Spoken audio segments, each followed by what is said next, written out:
छह समोकारक निज आत्मा में कृत। प्रथम कारिका में जब प्रवेश किया तो बताया वंदितु, क्या बोला?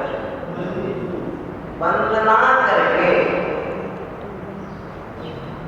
वंदना करके जब क्रियाएं दो होती और करता एक होता, जब क्रियाएं दो और करता एक, वहां पर त्वा प्रत्यय लगता है, त्वा प्रत्यय, वंदित्वा, वंदना करके।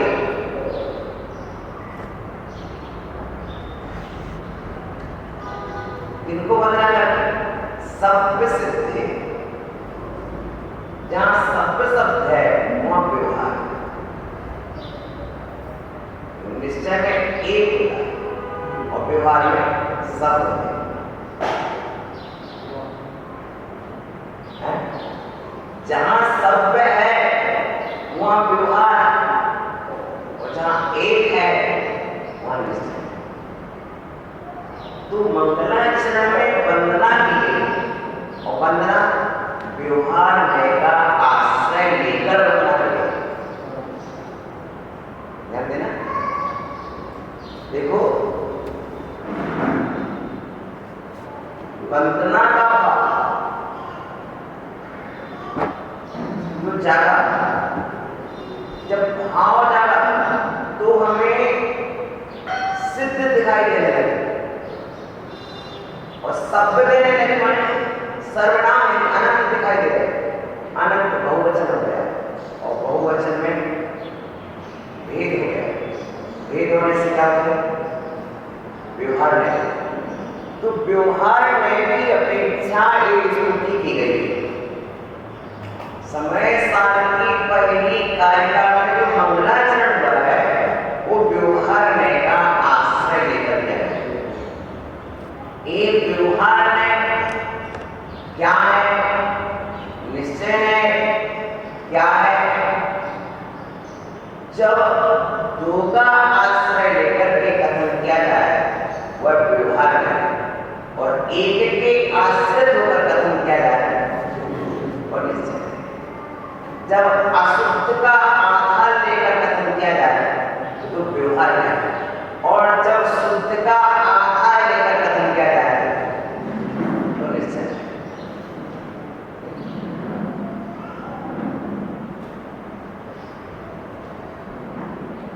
शुद्ध को ग्रहण करने वाला निश्चय है और अशुद्ध को ग्रहण करने वाला भेद को व्यवहार, भेद कर देने वाला व्यवहार है, और अभेद को आगे स्वास्थ्य को निश्चय, परास्थ को जो पर के आश्रित है वह व्यवहार, जो निज के आश्रित है वो निश्चय। सभ्य सिद्ध हमने अन्य सिद्धों का आश्रय लिया।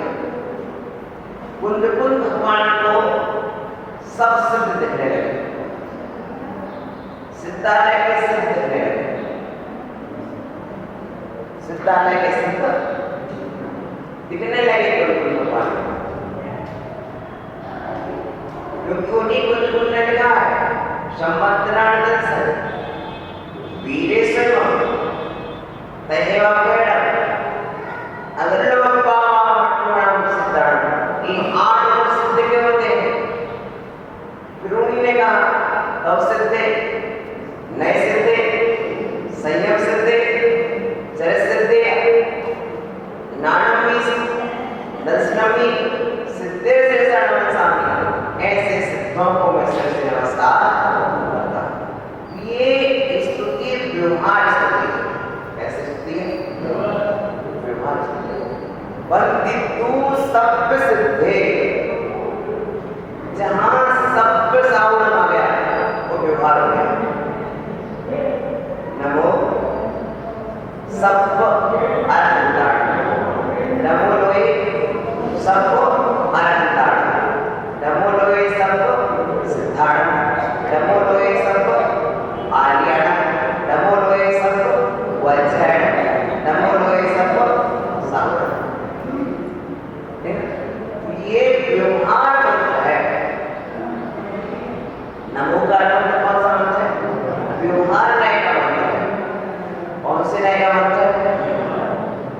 विपद सुना।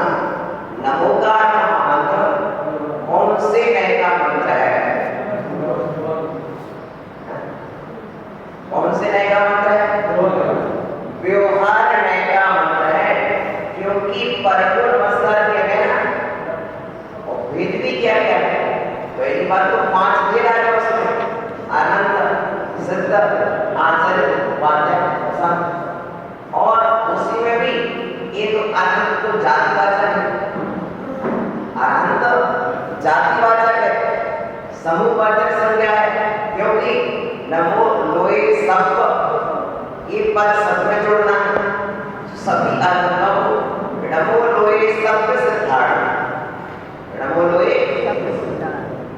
सब सिद्धार्थ, सभी शब्द जो है सम्मान बहुत जहां बहुत है वहां व्यवहार हो गया। क्या हो गया? और सिद्ध की आत्मा भिन्न है और मेरी आत्मा भिन्न है, इसलिए मैंने पर का आश्रय लिया और पर के आश्रित हो जाने से व्यवहार हो गया। नमोकार महामंत्र जो आपका अनादि अनंत मंत्र है, मूल मंत्र है, वो कौन से नय का मंत्र है? कौन से नय का मंत्र है? अब आओ, वंदितु सब सिद्धे, सभी सिद्धों को वंदना करके। तो कौन से सिद्धों को वंदना करके? भाई सभी सिद्धों से मतलब हम नहीं समझ, क्योंकि जगत में अनेक प्रकार के सिद्ध होते हैं। कोई अंजन सिद्ध है, कोई गुटिका सिद्ध है, अपनी अपनी कला में सब सिद्ध है, अपनी अपनी कला में। लेकिन उन सिद्धों के आना चर्चा नहीं है। फिर कौन है सिद्ध?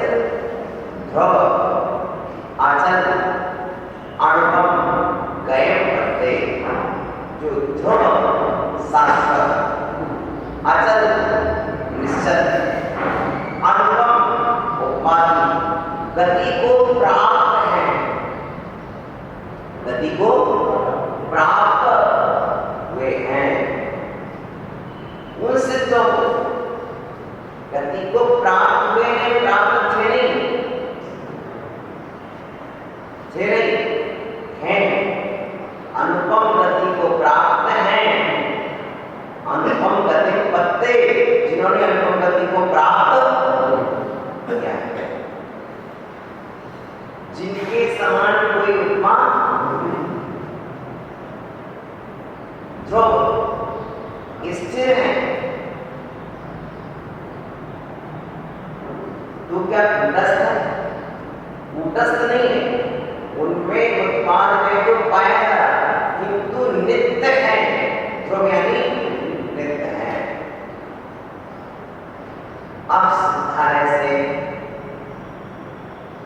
पुनः अवतार नहीं, क्योंकि अन्य मत का कहना है कि कुछ कल्पकाल बीत जाने के बाद परमात्मा अवतार ले लेता है, तो पहले शब्द में खंडित कर दिया कि नहीं, ध्रुव रहेगा, वो अवतार नहीं।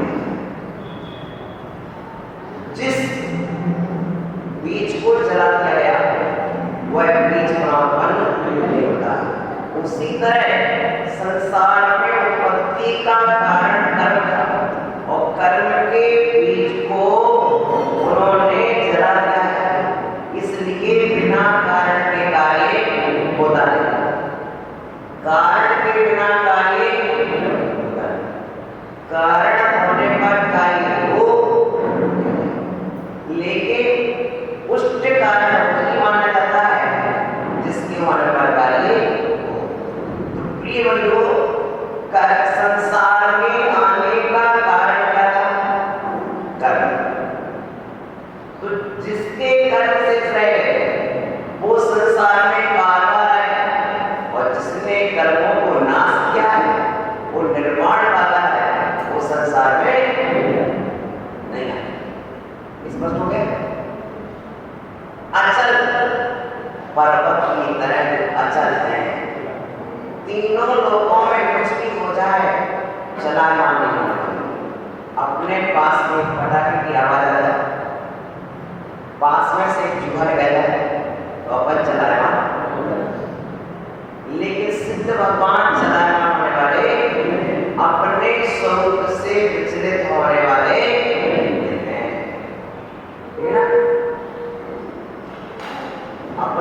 अपने सुख से विचलित हो जाते, लेकिन उन्होंने पूर्ण शुद्ध स्वरूप को प्राप्त कर लिया। दूध में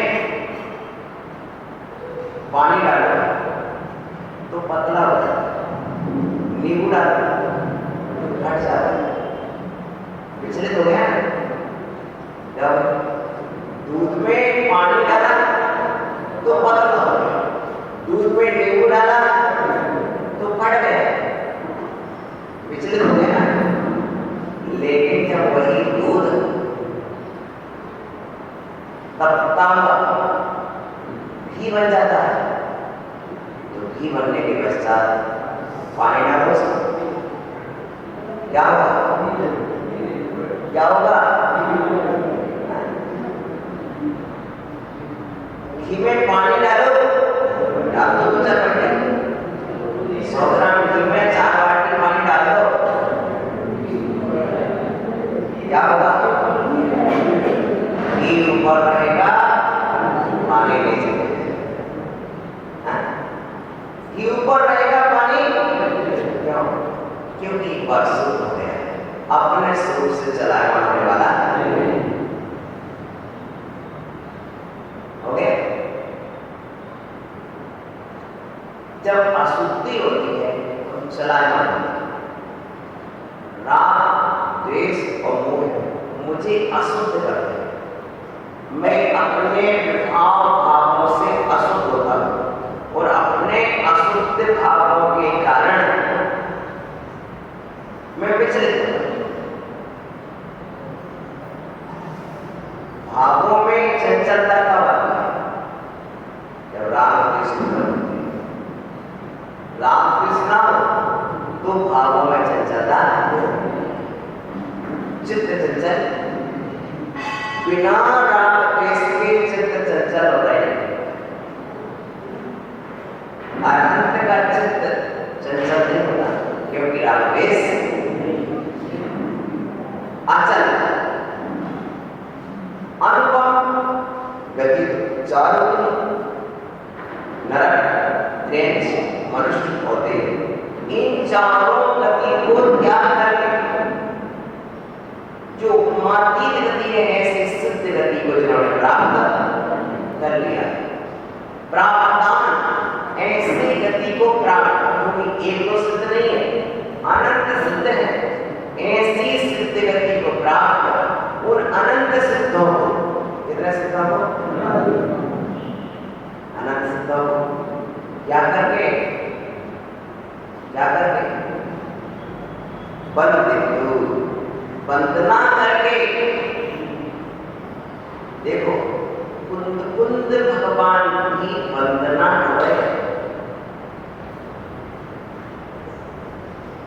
और वंदना कर रहे हैं, और सिद्ध क्षेत्र गिरनार पर दक्षिण भारत से वंदना करने के लिए आए हुए थे।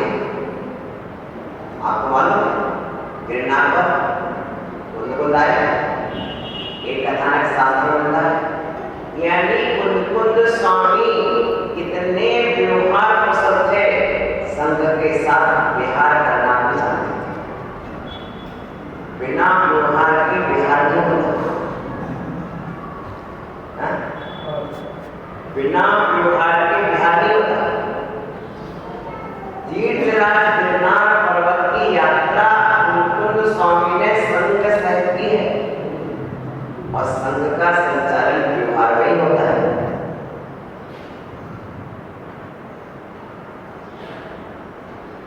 भीतर में स्वरूप का बोध इतना प्रबल हो चुका था कि स्वरूप में भी न जाते थे और बाहर की क्रिया भी करते थे।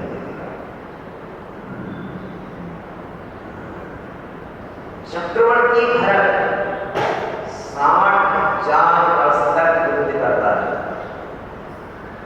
लेकिन एक दिन की भी सामयिक नहीं छूटी। क्या? युद्ध के काल में भी भरत की सामयिक नहीं छूटी। समझ लिया क्या? कितना स्थिर चित्त होगा उसका,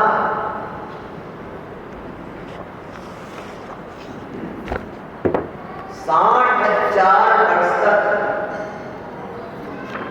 युद्ध चलाए और समय नष्ट, और हमारा कैसे जी जरा सा आ रहा है। तो पहले नंबर मंदिर छूटेगा, घर नहीं छूटेगा, भोजन नहीं छूटेगा, भगवान छूटेगा, मंदिर छूटेगा। प्रिय बंधुओं, उस आत्मा के अंदर, भरत की आत्मा में आत्मा का परिचय था, और इतना परिचय होने के बाद ज्ञात भाव में भरत चक्रवर्ती युद्ध करता रहा।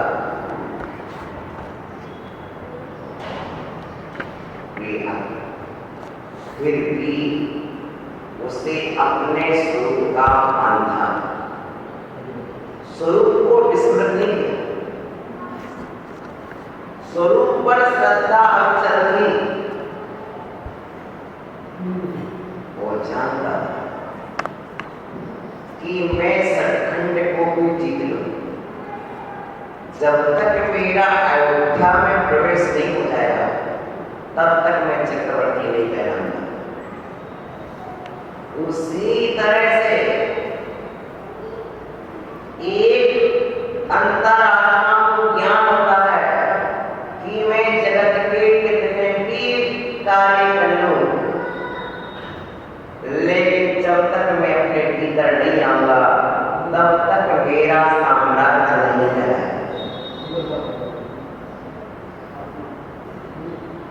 भरत ने सचखंड खो लिया। क्या भरत चक्रवर्ती हो गया? गया कहां से? अयोध्या से लौट के आया। बोलो, चक्रवर्ती कब कहलाया? नहीं, तब नहीं कहलाया जब अपने अयोध्या के आसन पर विराजित हो गया, तब कहलाया। उसी तरह भेद ज्ञानी आत्मा जानता है कि मैं घर परिवार के जितने भी काम करता हूं तब भी मेरा साम्राज्य नहीं है। मैं जब आत्मा के आसन पर आकर के बैठ जाऊंगा तब मैं अपना स्वामी कहलाऊंगा। अभी भरत सचखंड में घुमा है, 96,000 नारियों को भी प्राप्त कर लिया है और विपुल वैभव को भी प्राप्त कर लिया है, लेकिन इतने पर भी भरत को भान है ये सब नश्वर, मेरा आत्मा शाश्वत है और शाश्वत आत्मा के लिए वह सामायिक है। नश्वर के लिए युद्ध कर रहा है और शाश्वत के लिए सामायिक कर रहा है। क्या? नश्वर के लिए और शाश्वत के लिए सामायिक कर रहा है। अब देखिए, वह भरत सचखंड तो दूर है, बाहर के जीव जरूर कह रहे कि तू चक्रवर्ती हो गया, लेकिन नगर द्वार पर आकर के रथ रोक गया। नगर द्वार पर आकर के रथ रोक गया, चक्ररथ आगे नहीं बढ़ रहा है। पूछा क्या होता? मंत्री ने कहा अभी कोई सचखंड में ऐसा व्यक्ति है तो आपकी दास्तां को स्वीकार नहीं करता।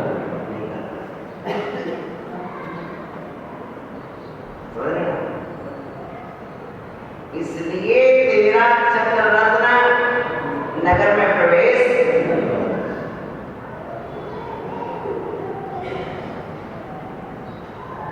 जरा समझो कि तुम बाहर में कितना भी ज्ञान पालो, कितने भी विजय कर लो, लेकिन तुम्हारी आत्मा में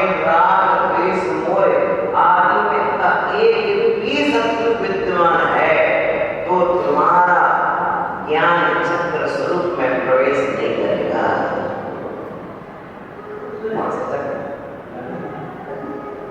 ज्ञान स्वरूप में प्रवेश नहीं करेगा, मोह के कारण बाहर मोह के कारण बाहर बढ़ेगा। कभी सुकुमार को सरसों का दाना चुभता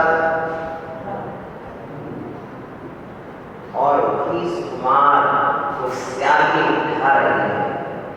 क्या हो गया? ये ज्ञान प्रिय बंधु,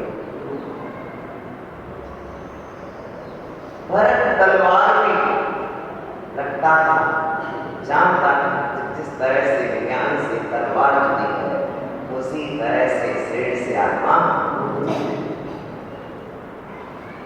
हाथ में भगवान के अभिषेक का कलश लेता था तो जानता था कि जिस तरह से कलश से जल भिन्न है, जिस तरह कलश से जल भिन्न है उसी तरह से इस शरीर से आत्मा। जिस तरह से कलश से जल निकल रहा है उसी तरह से शरीर से आत्मा भी।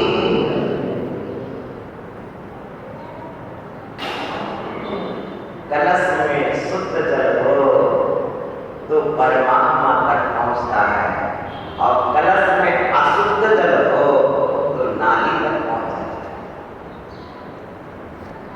उसी तरह देह रूपी कलश में यदि शुद्ध आत्मा शुद्ध भावना का जल भरा है तो फिर हम परमात्मा तक पहुंचेंगे, और अशुद्ध भावनाओं का जल भरा है तो फिर हम नरक में की यात्रा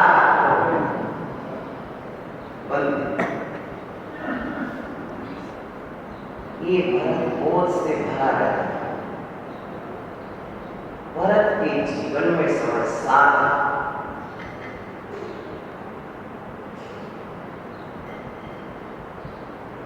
भरत भोजन करने बैठे,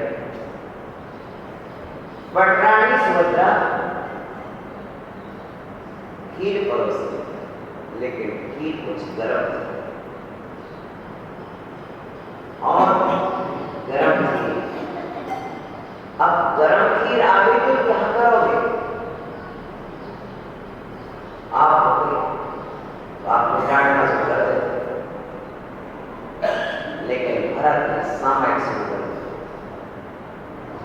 सुभद्रा ने पंखा डुलाना शुरू कर दिया, खीर ठंडी हो जाए। भरत कहता तुम जब तक खीर ठंडी करो तब तक मैं कुछ कर्म नहीं करूंगा।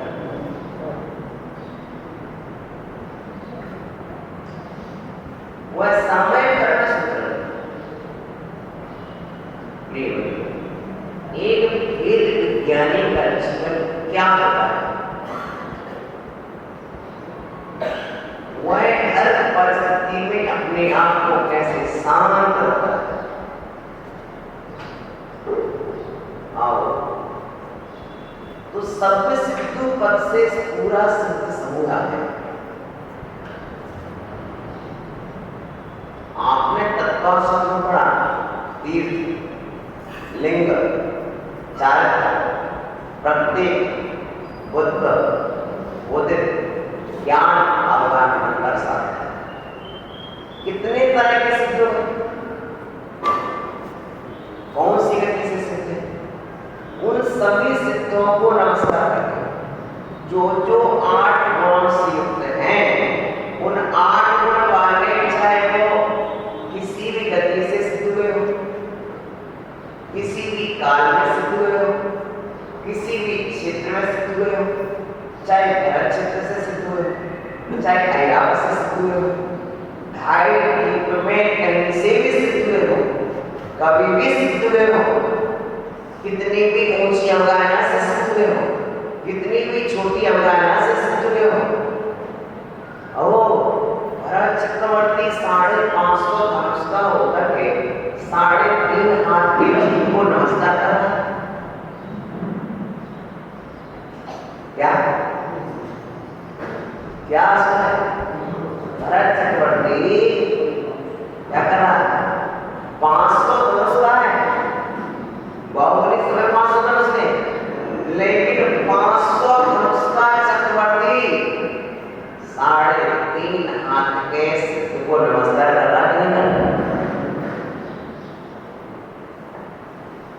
बोलो, क्योंकि भरत को मालूम था कि मैं 500 धनुष ऊंचाई वाला करूं, लेकिन 3.5 हाथ वाला आत्मा सिद्ध आत्मा हो जाए, शुद्ध आत्मा हो जाए, तो 550 धनुष वाला भी अपने आप को ऊंचा नहीं माना, अपने आप को नीचा माना, और 3.5 हाथ वाले को अपने से क्या माना? ऊंचा माना।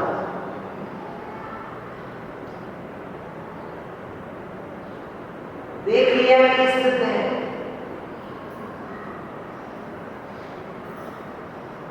ज्ञान सिद्ध तो सत्य नहीं,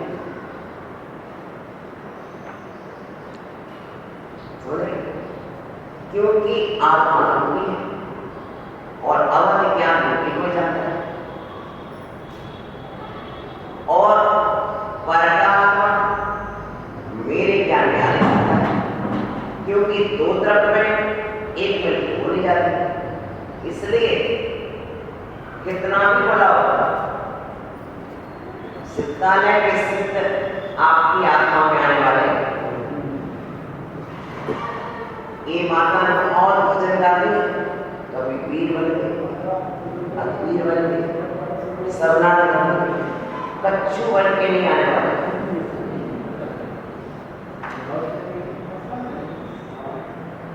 कुछ भी बन के आने वाले नहीं, वो एक बार सर्वनाश की तरह पहुंच के भी लौटने वाले। अब तुम कहो कि देवशास्त्र अंतरावरण, तुम बुलाओ पर देव नहीं आएंगे, तुम बुलाओगे हम नहीं आएंगे, तुम बुलाओगे साथ नहीं आएंगे। फिर ये आह्वान जो आप करते हैं सिर्फ श्रद्धा की अभिव्यक्ति है। श्रद्धा की परमात्मा अपने स्थान से चलित नहीं होता, परमात्मा अपने स्थान से चलित नहीं होता, आता भी नहीं, करता भी नहीं। हमारा सिद्ध परमात्मा ना किसी को सुख देता है, ना किसी को दुख देता है, ना किसी का दुख आता है, ना किसी को सुख करता है, क्योंकि परमात्मा कार्य से रहता है, परमात्मा कारण कैसे है। ये सुख और दुख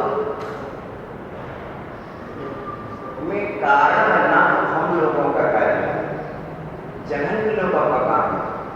उत्कृष्ट परमात्मा, कर्मातीत परमात्मा, और जो कर्मातीत परमात्मा है वह स्वयं अपना अनंत सुख देगा भी तुम्हारे सुख में कारण है।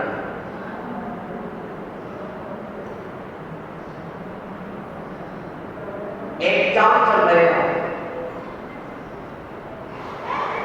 सभी बच्चे परीक्षा दे रहे हैं, पेपर में रहे हैं, तो पहले विद्यार्थी अपना पेपर करता है कि दूसरे को हल करेंगे।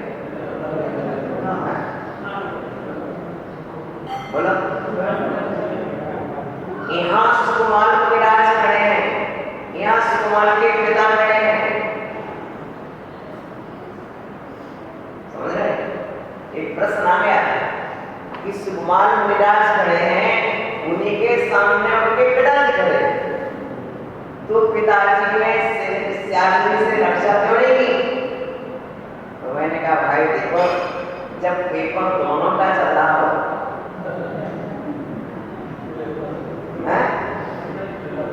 बोलो, तो दोनों अपना अपना पेपर देंगे कि दूसरे का पेपर करेंगे?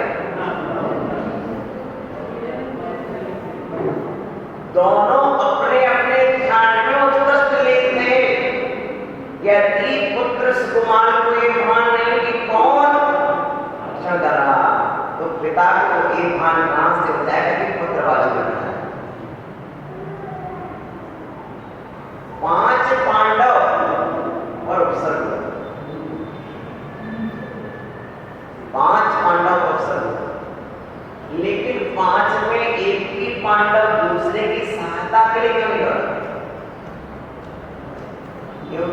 एग्जाम 5 का चल रहा है, समझ रहे? 5 शुक्ल ध्यान की परीक्षा दे रहे थे, शुक्ल ध्यान में लीन थे। कौन से ध्यान में लीन थे? और शुक्ल ध्यान में पर की सुध नहीं आती। शुक्ल ध्यान वाले को पर की सुध नहीं आती। शुक्ल ध्यान वाला तो अपने शरीर को भी नहीं जानता कि शरीर में क्या हो रहा है, तो उससे बाहर का भान क्या आएगा कि भीम को क्या हो रहा है, अर्जुन को क्या हो रहा है, कृष्ण को क्या हो रहा है। बोलो भैया, अपने स्वरूप को इतनी भली भांति जान चुके थे कि शरीर के भीतर मेरा आत्मा है, वही मैं हूँ। ये शरीर मरण धर्मा है, शरीर नाशवान है, शरीर उद्गल है, मैं उद्गल नहीं हूँ। और एक भली भांति जान करके हर तरह की आकुलता से मुक्त जीवन जिए। शिव कुमार शुभअवसर 5 अब कोई बोल देता है कि 5 पांडवों में से तो वो विकल्प आ गया था। भैया श्रीपाल जी बोल देते हैं, लेकिन जरा विचार करो, 3 के कौन सा सनम था? वज्र विषम नारा सनम था।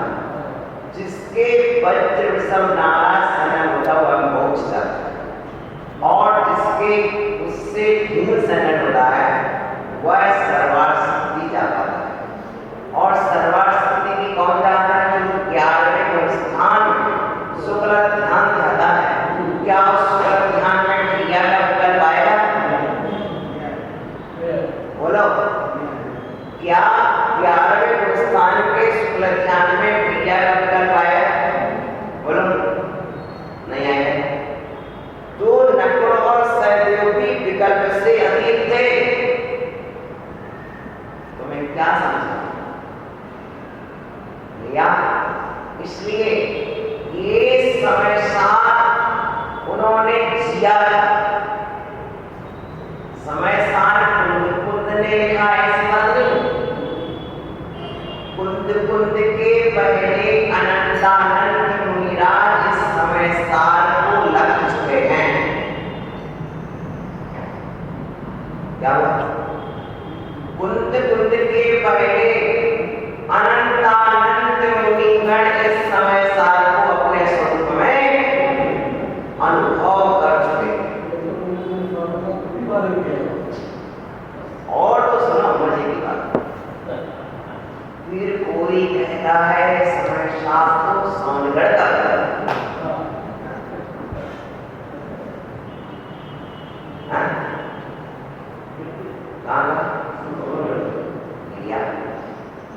सोनगढ़ कितने साल पुराना? कोई महानगर भी नहीं, कोई महानगर भी नहीं, एक गांव। क्या गांव? आप 50, 60, 70 साल पुराने गांव के नाम की यदि तुम सोनगढ़ का समाचार कह दो, तुम्हारा समाचार 2000 साल पुराना कैसे बचेगा? और तो सुनो, तो समय साथ सोनगढ़ का नहीं है, सोनगढ़ का नहीं है। मैं इसको सोनगढ़ को नहीं ले सकता, क्योंकि ये तो समोसरण का ग्रंथ है।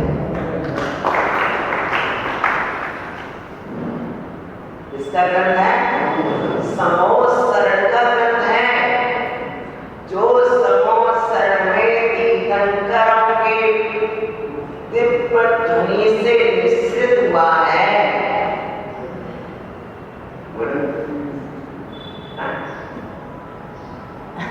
दिव्य ध्वनि से मिश्रित हुआ है, वो किसका? तीर्थंकर का नहीं। बोलो क्या? गंगा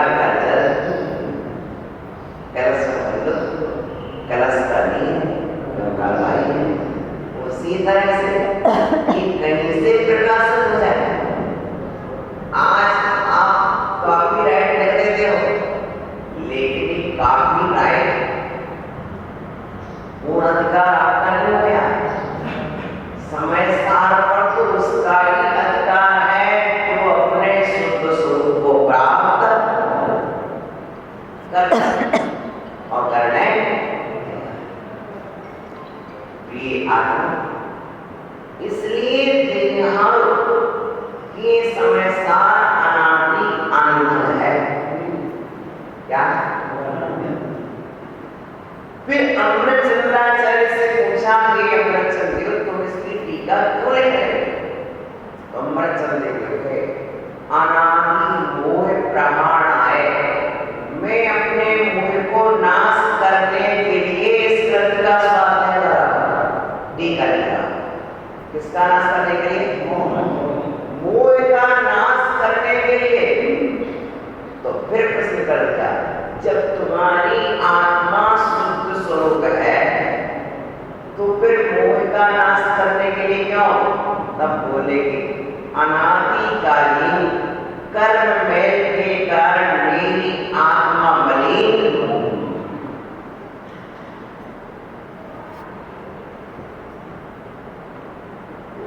तो टीका लिखने से शुद्धि आएगी।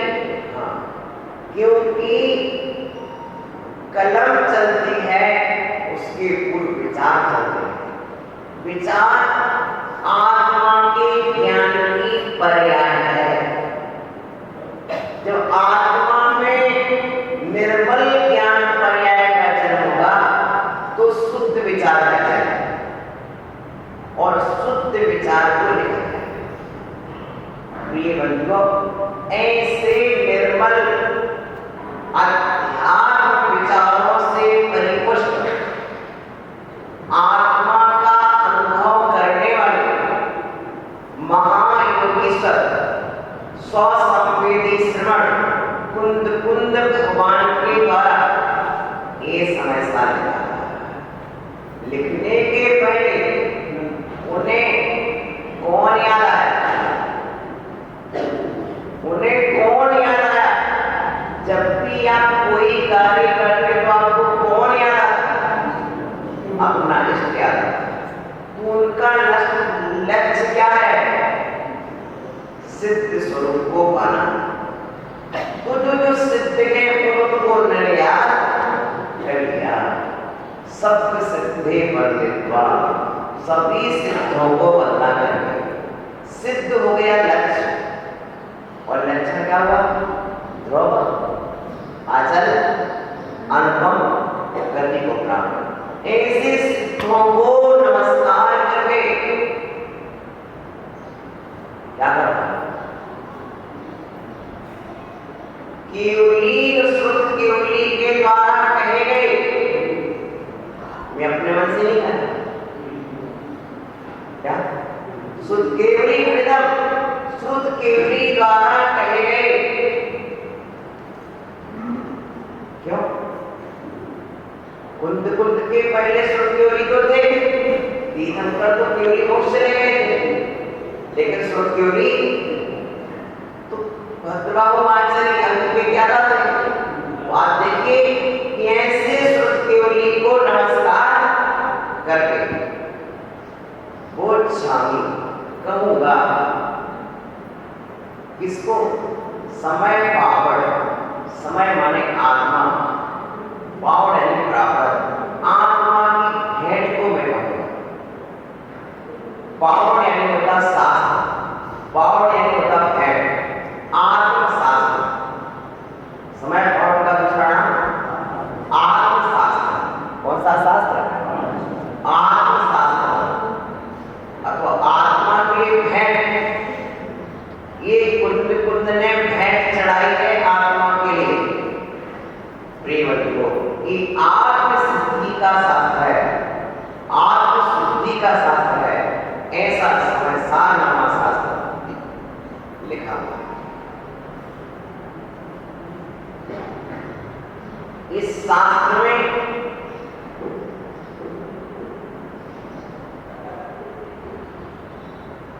वह सब बातें गौर करनी है जो पहले आप अभ्यास कर चुके हैं।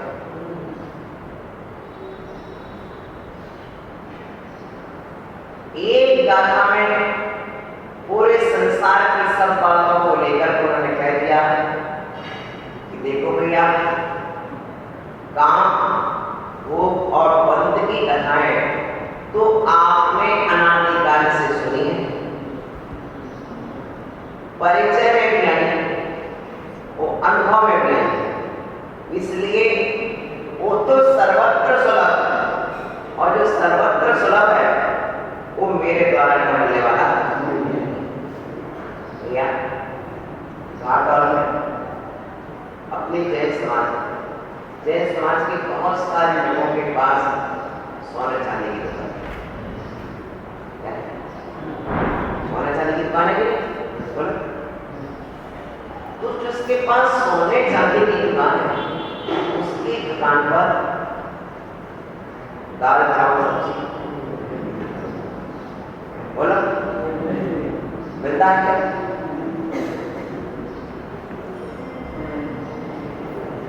दाल चावल सब्जी उसकी दुकान पर। उसी तरह ये कुंद स्वामी के समय पर में आपको सब कुछ मिल जाएगा, ये जरूरी है।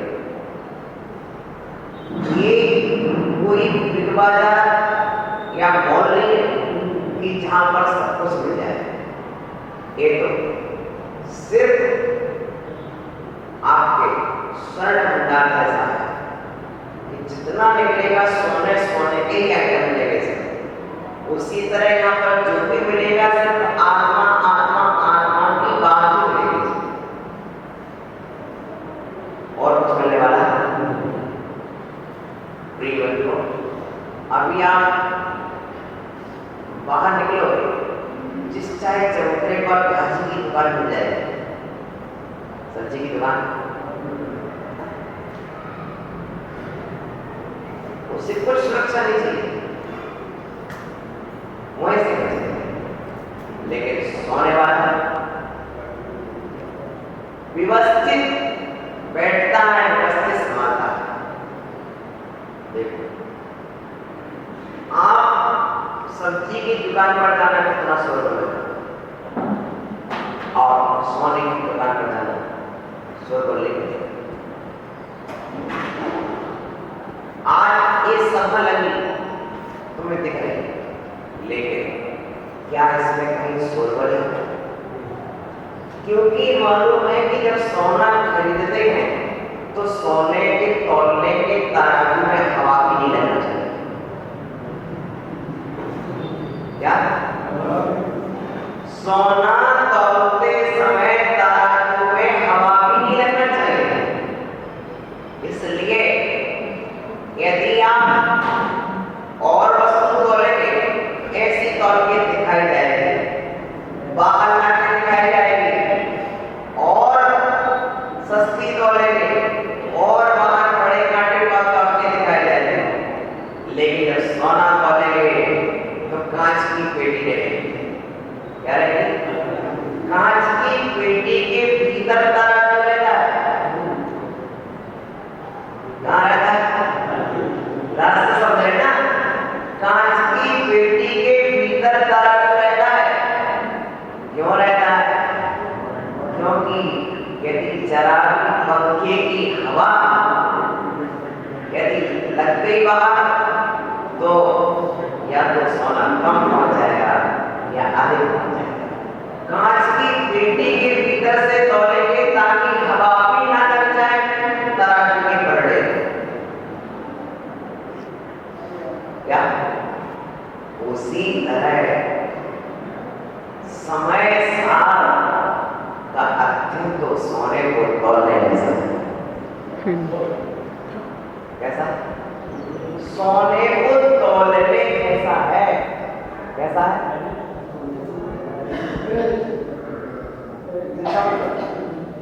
सोने को तौलने जैसा है। आप बिल्कुल निश्चिंत रहो। सोने को तौलने जैसा। कैसा? सोने को तौलने जैसा।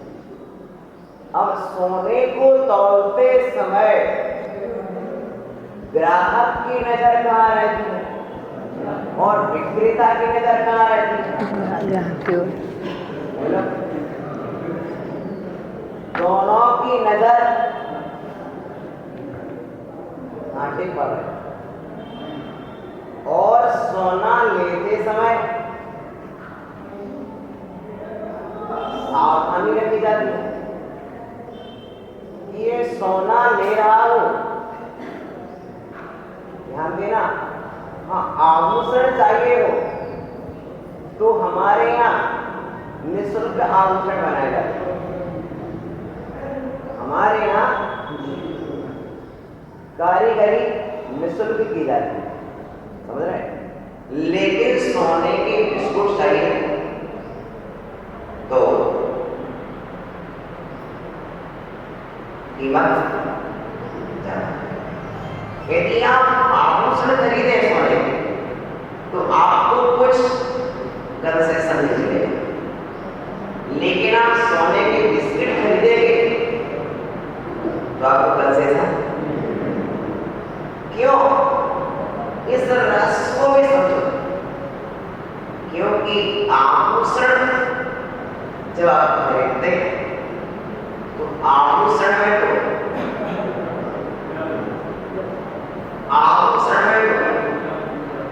अरे कांच भी सोने के भाव जाता है। आभूषण में कांच भी सोने के भाव जाता है। वानिश का कलर जो 100 रुपए किलो है वो भी 40 लाख रुपए किलो बेचा जाता है।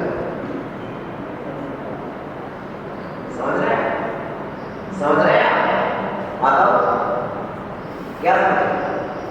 इसलिए स्वर्ण का देखो पेपर में रेट क्या लिखा सोने का, माता के रेट लिखा इतना और जी तो सस्ता दे रहा है, सोना थोड़ी दे रहा, आभूषण दे रहा। और जो आभूषण आपने खरीदा है उसको जब वापस लौटाओगे तो क्या होगा? स्वर्ण का लेगा क्या वापस? जिस रेट में आपने लिया उस रेट में लेगा क्या? और यदि आपने बिस्किट लिया है तो जेब का दे लेगा। समझ? उसी दर्जों की बिस्किट में आपका कितना % शुद्ध होनी चाहिए वो शुद्धता उसमें, लेकिन आभूषण में कुछ और मिलाया गया है। प्रिय बंधुओं, यही स्थिति देखो, एक और एग्जाम्पल देखो। एक खदान में बड़ा सोना, एक भट्टी पर दबता हुआ सोना और एक तब करके 99 कैरेट सोना, तीनों सोना में अंतर नहीं। उसी तरह से लेकिन सोना तीनों में, सोना जो खदान में पड़ा था उसमें सोना है, जो भट्टी पर दबा उसमें भी सोना है, जो तैयार हुआ है उसमें भी सोना है। उसी तरह बहिरात्मा में भी परमात्मा, अंतरात्मा में भी परमात्मा और परमात्मा में तो परमात्मा।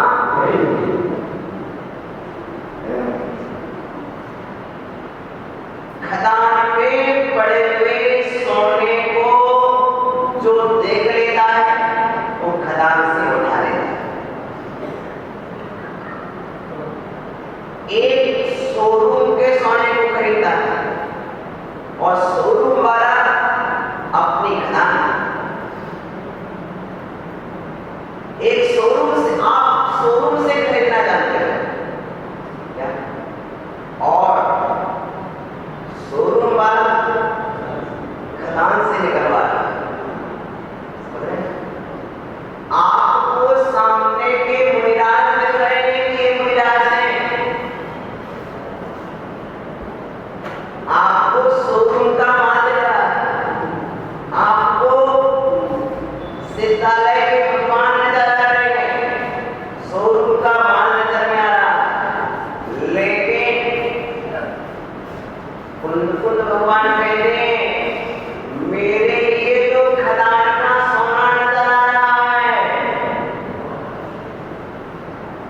सुन रहे हो भैया?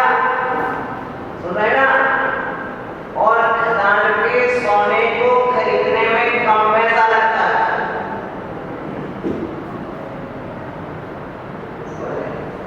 अब देखो, ये जो इतने श्रावक बैठे यहाँ पर, ये खदान का सोना है। क्या क्या खदान का सोना है, और एक भट्टी पर तपता हुआ सोना है। आग पर तपता हुआ सोना है, और वो तप करके शुद्ध हुआ सोना है। तुम्हें कौन सा दिख रहा है? वो वाला सोना। लेकिन मुझे तो तीनों सोना दिख रहे हैं कि खदान वाला भी सोना, क्योंकि दुकान में से सोना बिक जाएगा तो नया माल कहां से आएगा? बोलो, नया माल कहां से लाएगा? ये सोना एक तो आत्माएं चली गई सिद्धालय, नई आत्माएं चाहिए भी नहीं खदान में से।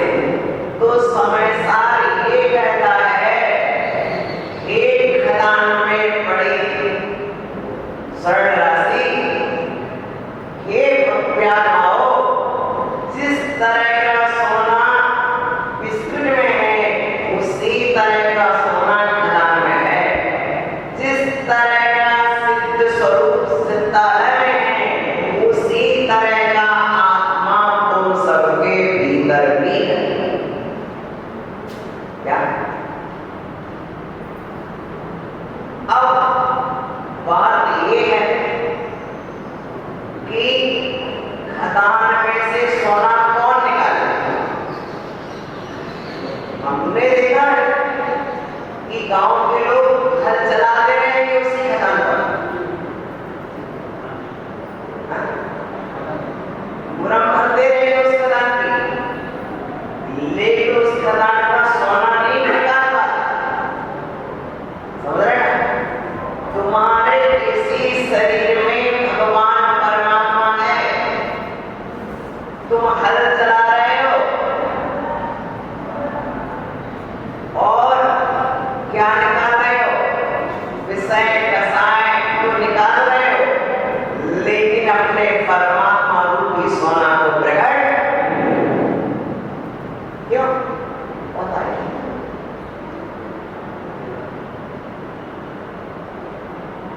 पन्ना में हीरे की खान, पन्ना में हीरे की खान, बक्सवा में हीरे की खान, माने हमारे गांव के पास है। तो देखा कि वहां हीरे की खान है, और गांव के लोग आज तक नहीं जान पाए कि हीरा होगा। उन्हीं के खेत 10 लाख रुपए एकड़ के बिक गए, और बाद में मालूम चला कि इतनी सी जगह में 4 करोड़ का हीरा निकला। प्रिय बंधुओं, तात्पर्य ये है कि जब तक बोध नहीं है, सो गेहूं उगाते रहे। क्या उगाते रहे?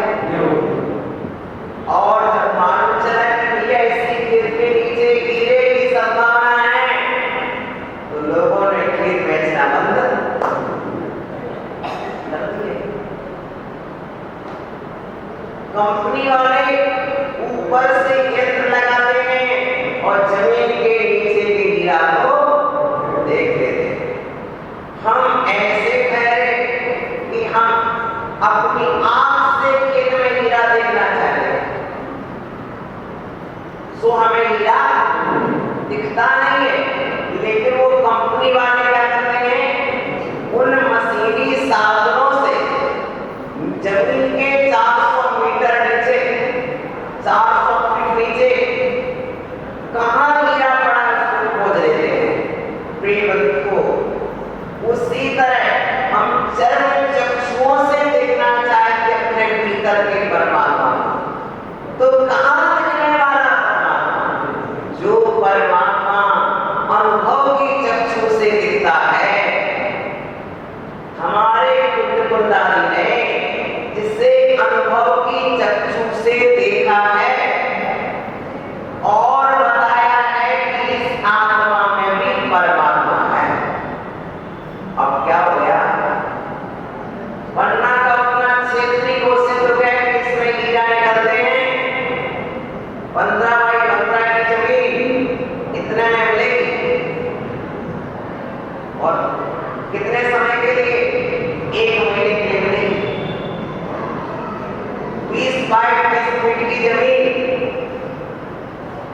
30,000 रुपये मिलेगी 1 महीने के लिए। कितने समय के लिए? आप बताओ क्यों क्यों खरीद रहे हो? क्योंकि विश्वास बन पड़ा है कि हीरा हो सकता है।